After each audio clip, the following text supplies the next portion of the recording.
I must also give you a little warning. All these people, they look very confident nothing is going to happen to Tamil Nadu. In 2019, the BJP vote share in Tamil Nadu was 3.58. In 24, 11.24. If you do not arrest this, forget about a democratic India. You are not likely to have another proper general election. How does a casino run? Casino runs on the basis of hope.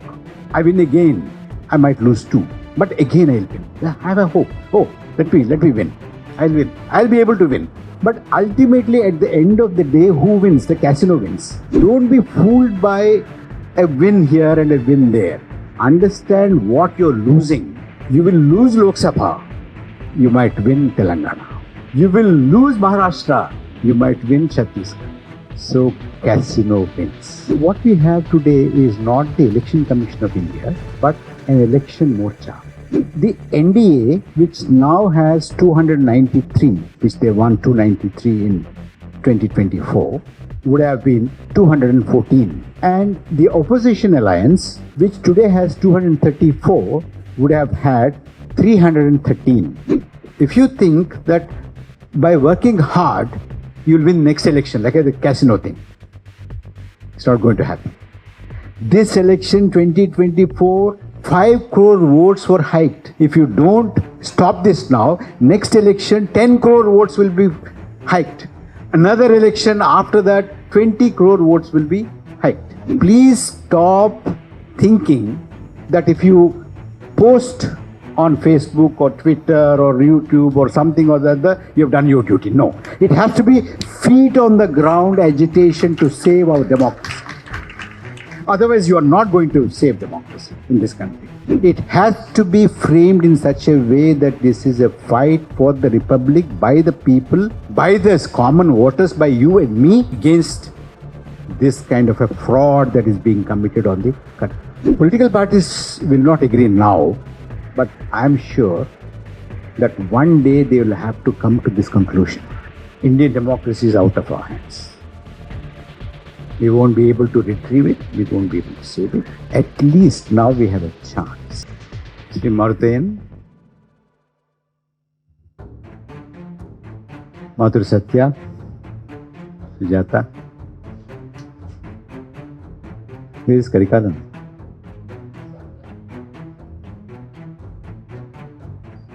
And Sagar.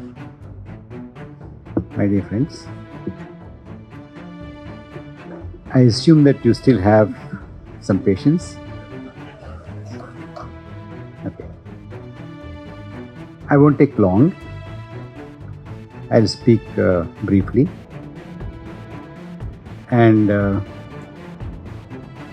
you can ask me some questions later. I won't insist on an affidavit. Feel free. Today when I was traveling from Hyderabad, somebody who sat next to me, because he must have seen me on the YouTube here and there, he said,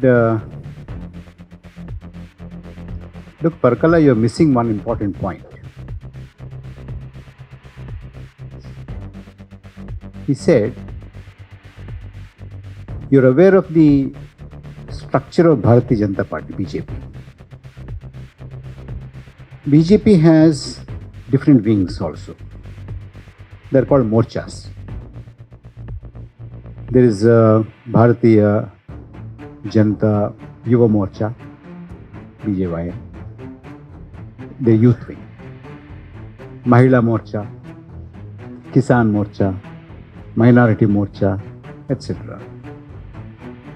And he said, recently, for the last 10 years or so, there's a new morcha. I said, what? There's an election morcha.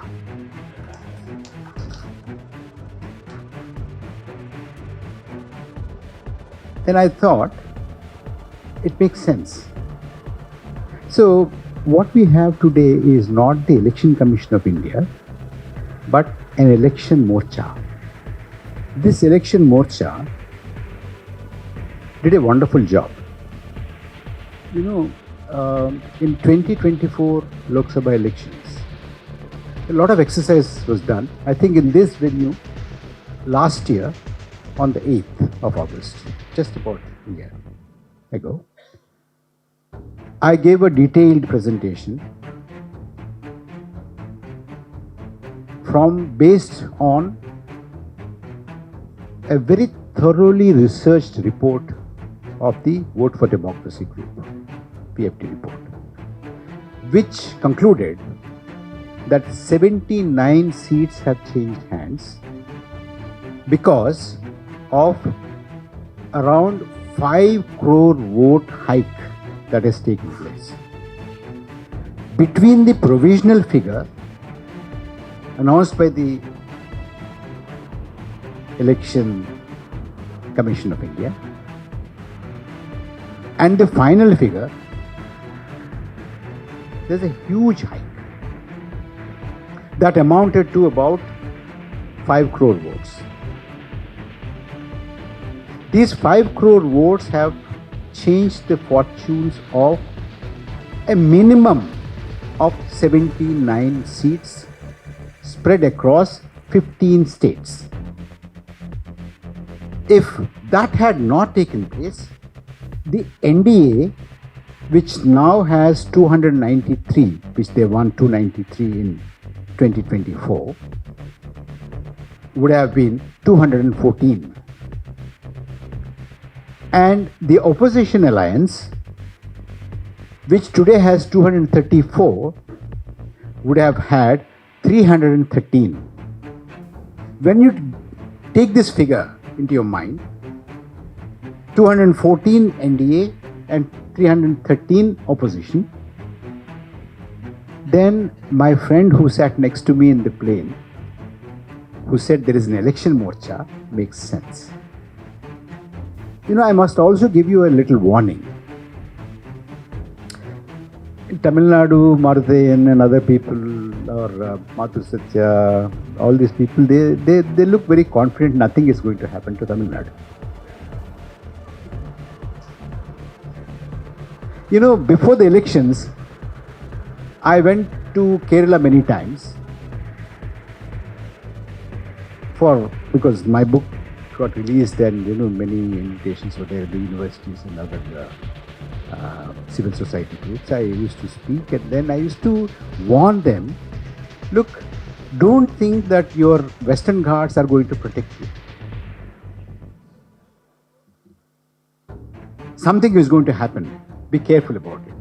But they were very comprehensive. Nothing is going to happen to Kerala. What, Kerala? No.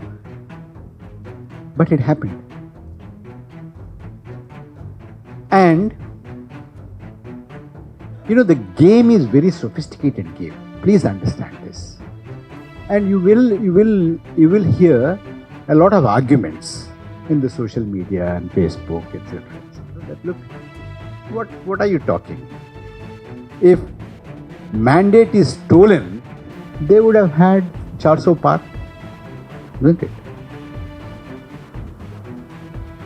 But why will they settle for 293? Even BJP itself could have had a lot of seats, 400 par they would have had, if they were stealing. They didn't steal, they're good people. You get this kind of a thing. And you know, this, Martin, this is the problem with other political parties also. They are, you know, we have been shouting from the rooftops since when? Since immediately after the elections were concluded in 2024. We've been saying this. Look, there's a lot of problem with 2024 poll data. Nobody talked about it until recently, when the leader of the opposition said something after a huge exercise. Now there is a discussion. Good, there is a discussion. But then, we have been shouting. Nobody bothered. You know why they were not bothered? Political parties, why they did not say anything? Because they don't have an answer. If somebody says, When you win Telangana, it's okay. When you win Chhattisgarh, it's all right. When you lose Maharashtra, you say it's stolen. When you win Himachal Pradesh, it's all right. They have no answer. That is why when you win Karnataka, is this okay? When you win Raebareli, is it all right? They don't have an answer. But there is an answer. There is an answer in data. There is an answer in logic. Before I bore you with data, there's a lot of data. I'll tell you that also. But I'll give you a logic. Do you know there is something called casino? Do you know what is a casino? Do you know? You must be playing cards and things like that. You know, isn't it? There are some small clubs. In a casino, if you lose every time you go, will you go again? No. If you go to a casino and lose every game that you play, will you go again? No.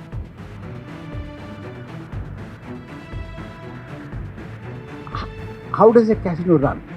Casino runs on the basis of hope. I win now, I lose now. I win again, I might lose too. But again I will win. I have a hope. Oh, let me win. I'll win. I'll be able to win. But ultimately at the end of the day, who wins? The casino wins.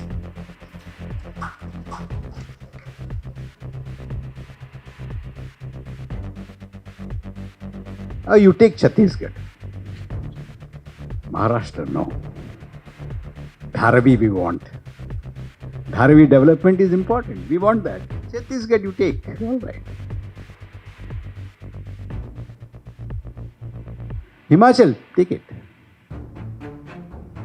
No Haryana, because Haryana, when the farmers want to storm Delhi, Haryana we need because we want to stop them. So, the casino is a very, very sophisticated game. Please understand this. Don't be fooled by a win here and a win there. Understand what you're losing. You will lose Lok Sabha. You might win Telangana. You will lose Maharashtra. You might win Chhattisgarh. So casino wins. Please understand this. Why do I say this? I say this because, there is a huge jump of the BJP's vote share in Tamil Nadu. How much do you know? Between 2019 and 2024? 2019, the BJP vote share in Tamil Nadu was 3.58. What is it in 24? 11.24. Okay, 11 point.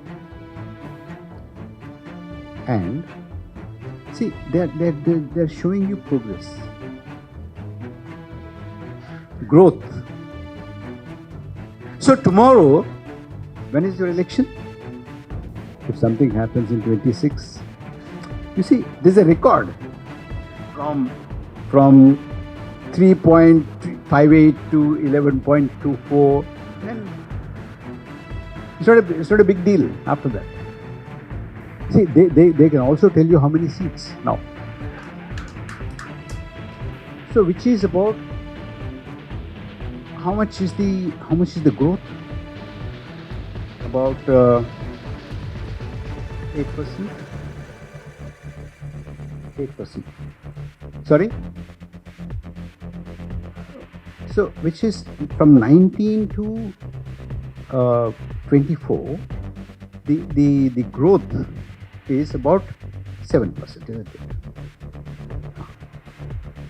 There is a wonderful giveaway here, because the provisional polling in Tamil Nadu in 2024 Lok Sabha elections किया था, and the final figure, the difference was 7.53%. So you can see the growth. There is the growth. Don't think growth is from here. Growth is from there. That is why the morcha is important here. Friends, I want to sound an alarm bell.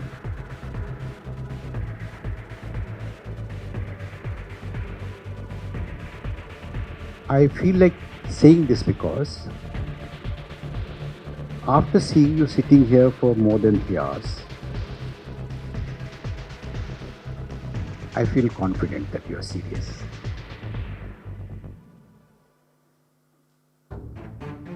If you do not arrest this now,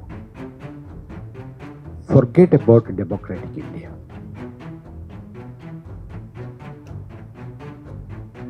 If you let this pass now,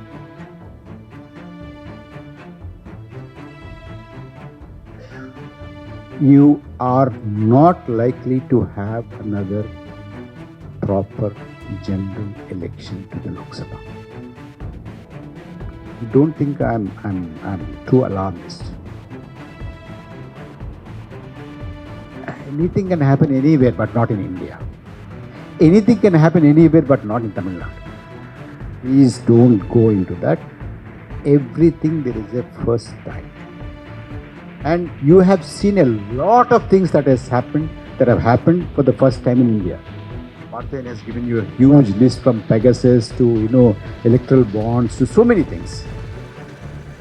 This is also likely to happen. It has to be arrested. And for it to be arrested, it cannot be a fight between two political parties or two alliances, and you cannot frame it as, this is one against the other, A against the B, alliance against this alliance, this party against that party. No. It has to be framed in such a way that this is a fight for the republic by the people, by the common voters, by you and me, against this kind of a fraud that is being committed on the country. Only then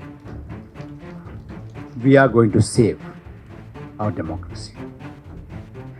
I do not want you to think that if you come out onto the road and say this must stop, it is not because you want to support Rahul Gandhi or Congress party or this party or that party, RJD or BJD. No.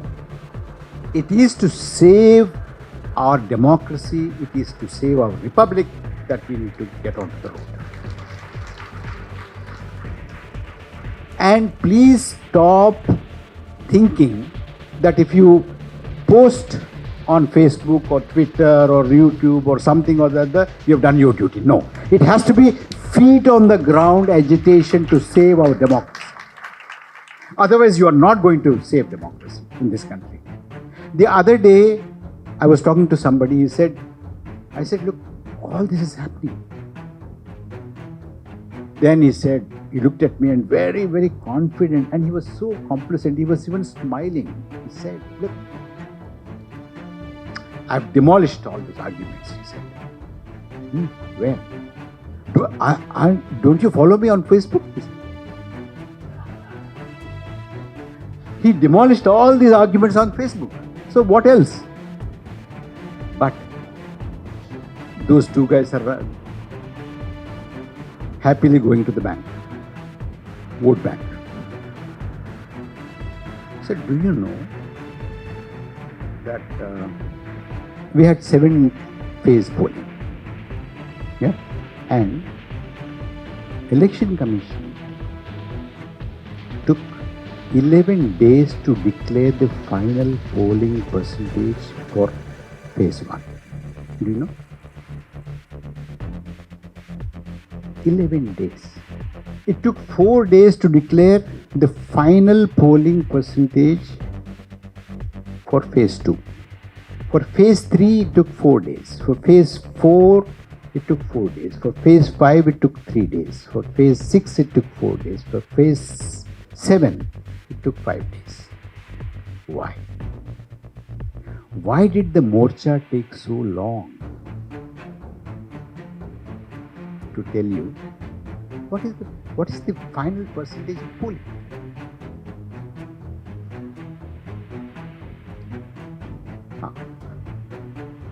It's very alarming.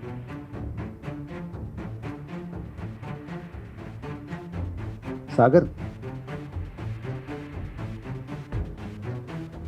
you know, when was the last day of polling? First. When were the results declared? 4th. Last day of polling was 1st. Results were on 4th. Do you know that the 7th phase final polling percentage was released on the 6th?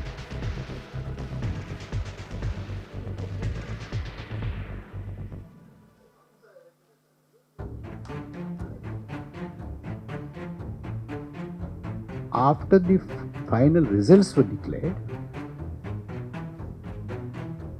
the election commission gives out the final figure for phase 7. You think it's a child's play? What is happening?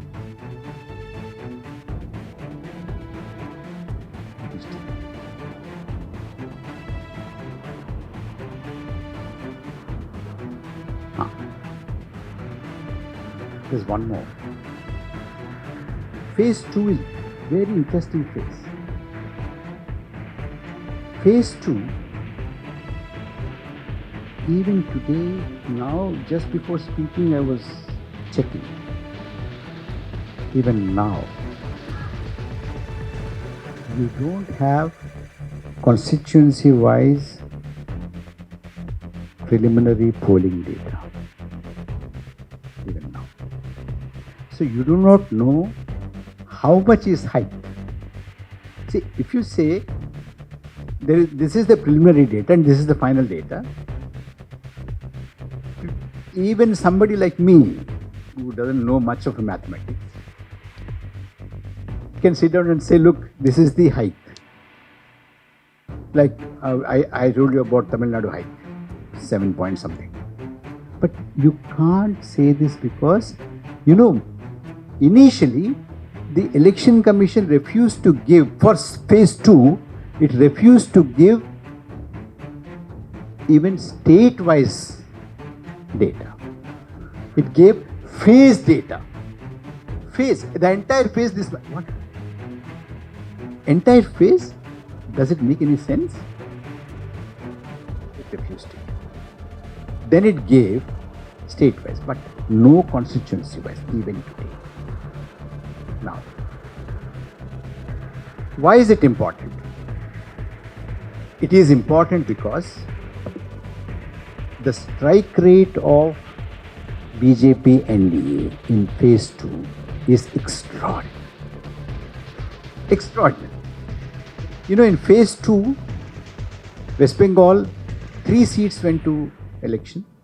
All the 3 seats went to BJP. In UP, 8 seats went to polls. All the 8 went to BJP. In Madhya Pradesh, 6 seats went to polls in phase 2. All the 6 went to BJP. In Chhattisgarh, 3 seats went to polls in phase 2. All the 3 went to BJP. In Tripura, 1 seat went to polls in phase 2. That 1 seat went to BJP.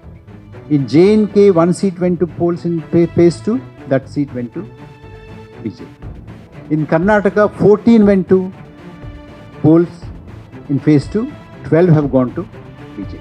In Rajasthan, 13 have gone to polls in phase 2. 10 have gone to BJP. In Assam, 5 have gone to polls in phase 2, 4 have gone to BJP. It's extraordinary.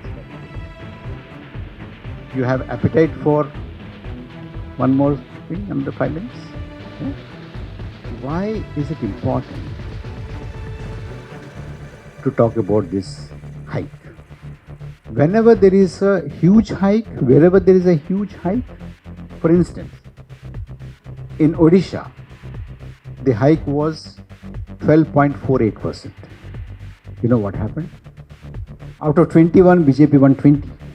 In Andhra Pradesh, the hike was 12.54%. NDA won 21 out of 25. And so many states, in 15 states,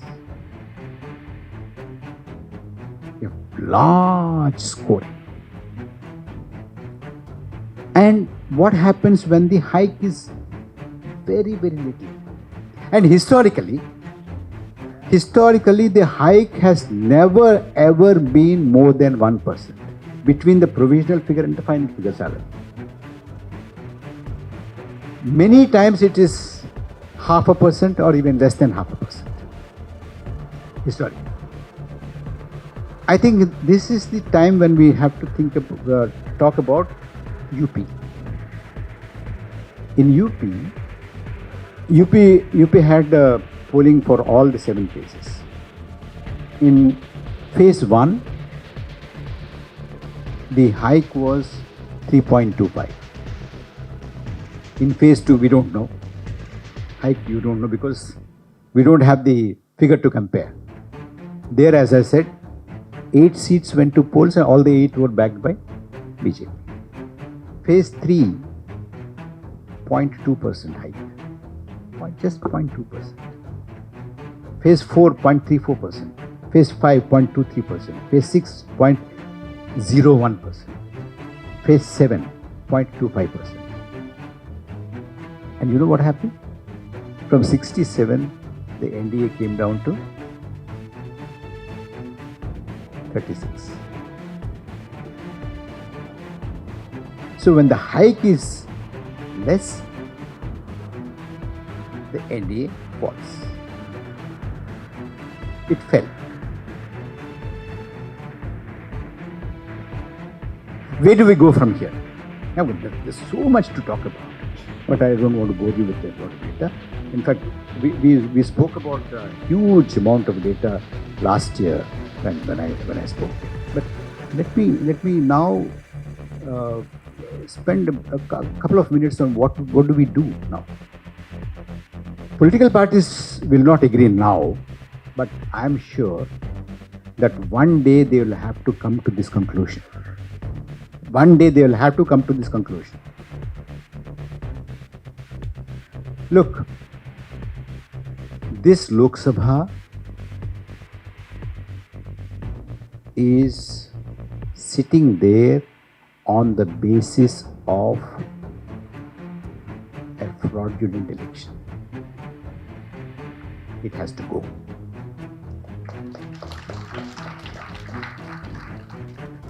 And the government which is there now has come out of this Lok Sabha which is fraudulently elected. And it has to go. Why do I say that this Lok Sabha is elected on the basis of a fraudulent election, faulty voters list, with lot of duplication, with lot of fraudulent voters and all that? Why do I say that? Not just because the leader of the opposition had said it. One of the cabinet ministers of this government also had said it. Isn't it? Are you aware of that? Yes, he said, look at, why are you talking about this? Why are you talking about Mahadevpura? What about that Raebareli? Raebareli also has. So which means that is a fraud and this is a fraud, the entire thing is a fraud. Why don't you cancel it? Cancel it and have an election after a proper revision of the electoral roll. And before you do that, disband this morcha.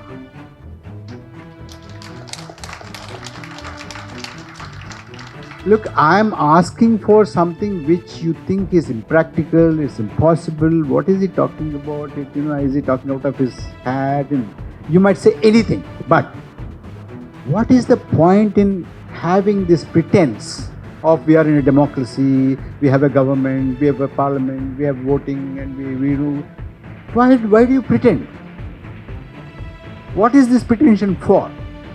If you now there is a cross-party consensus whether they say it or not, because the ruling party has said and the opposition is also saying that the voters list has a lot of flaws.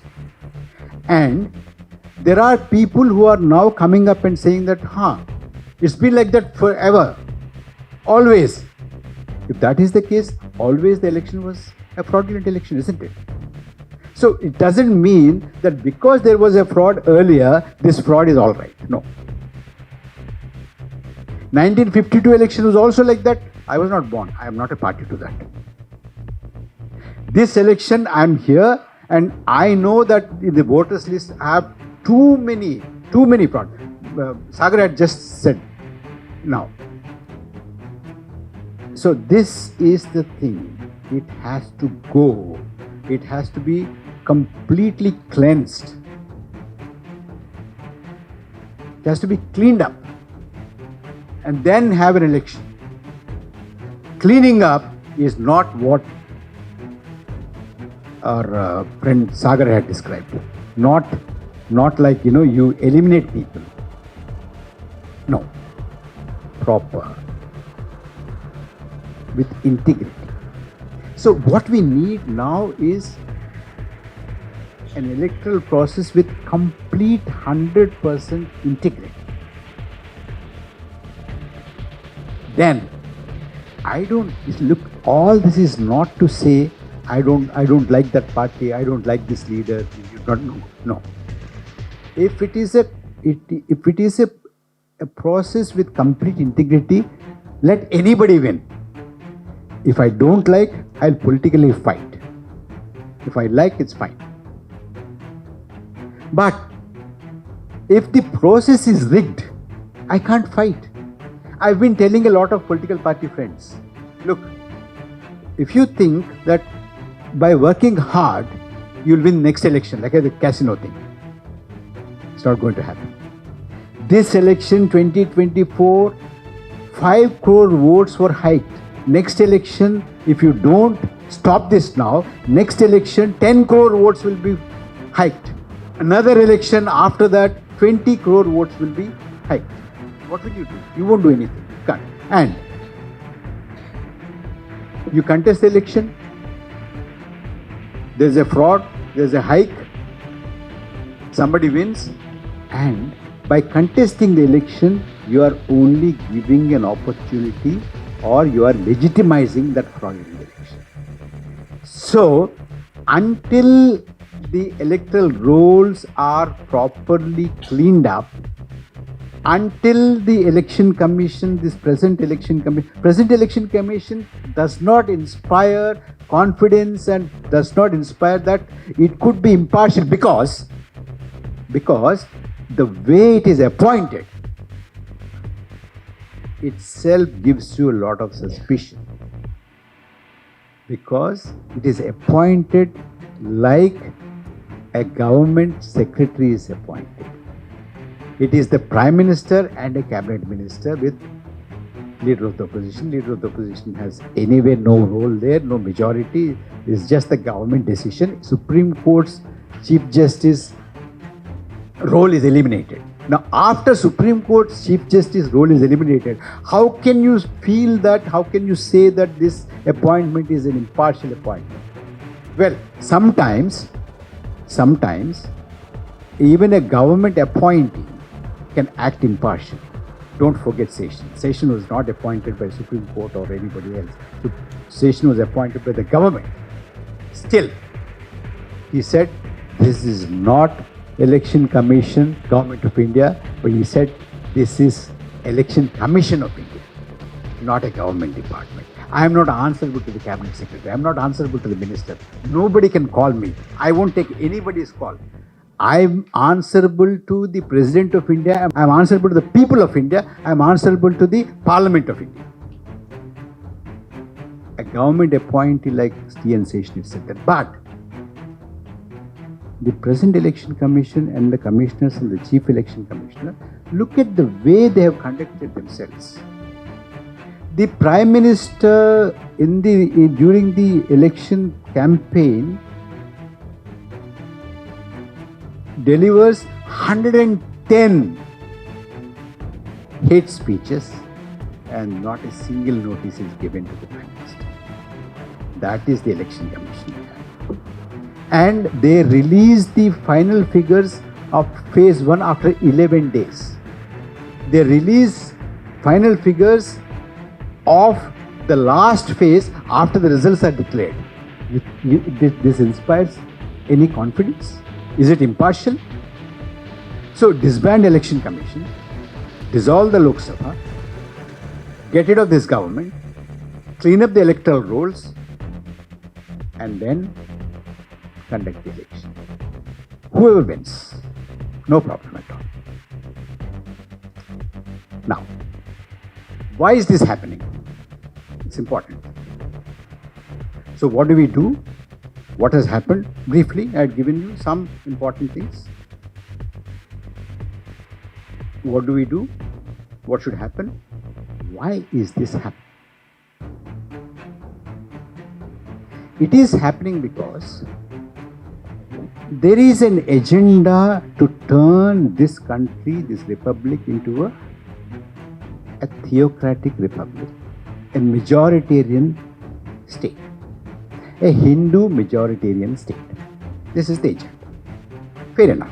You can have that agenda. I have no problem with it. I have a problem with it, I'll fight it. I disagree with it. But the problem is here, that because the Indian electorate will never ever give a mandate to that kind of a divisive majoritarian agenda. It will never. And this election, 2024 election, is a proof, a strong proof.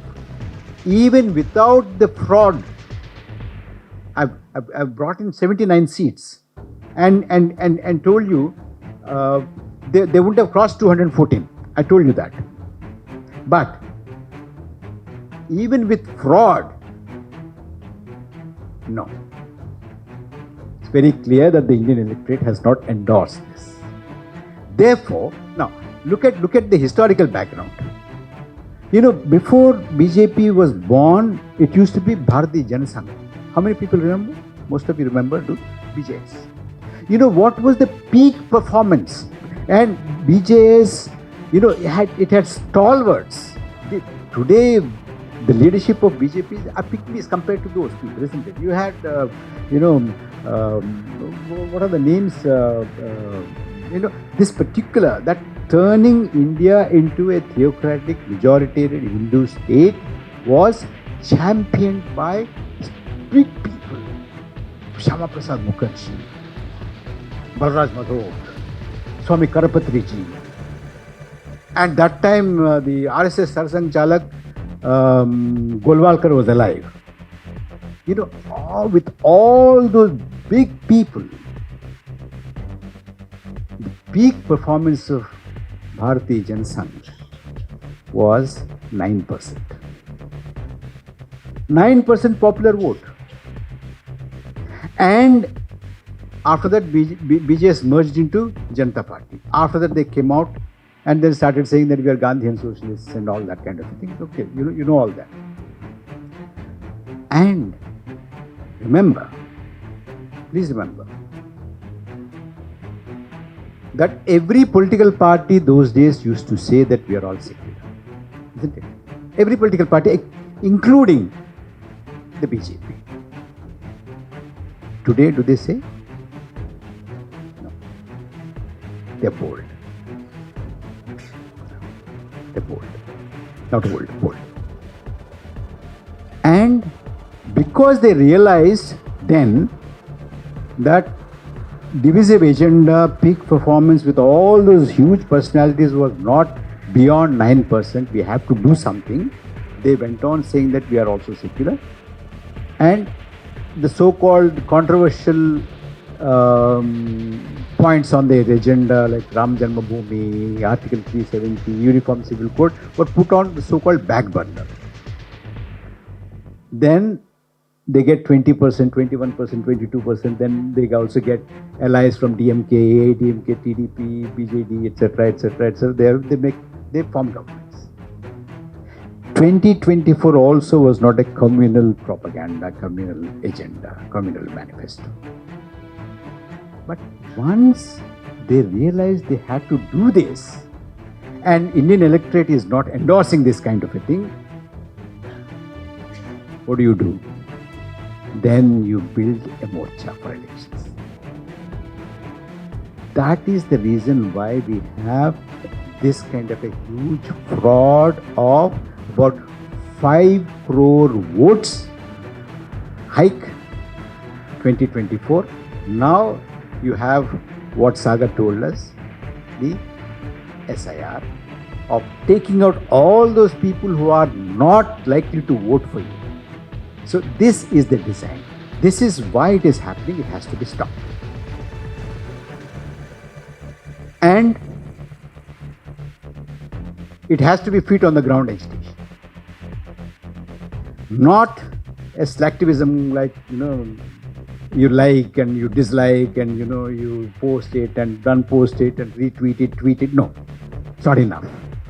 And please talk to the youngsters. Please talk to the campuses, Sagar. This is important. Everything has to be done. Don't wait for something to happen. It has to be. And how will you demolish the morcha without a proper agitation? A movement. Pressure.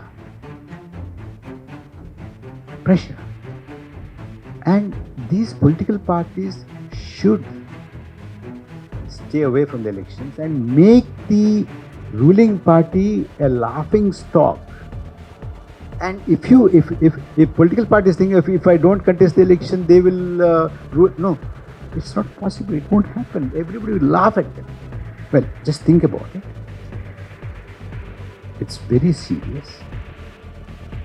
If you miss this inflection point, Indian democracy is out of our hands. We won't be able to retrieve it. We won't be able to save it. At least now we have a chance. After that, even this kind of a chance, even sitting in a place like this and talking about it also, is not difficult. It would be impossible. Thank you.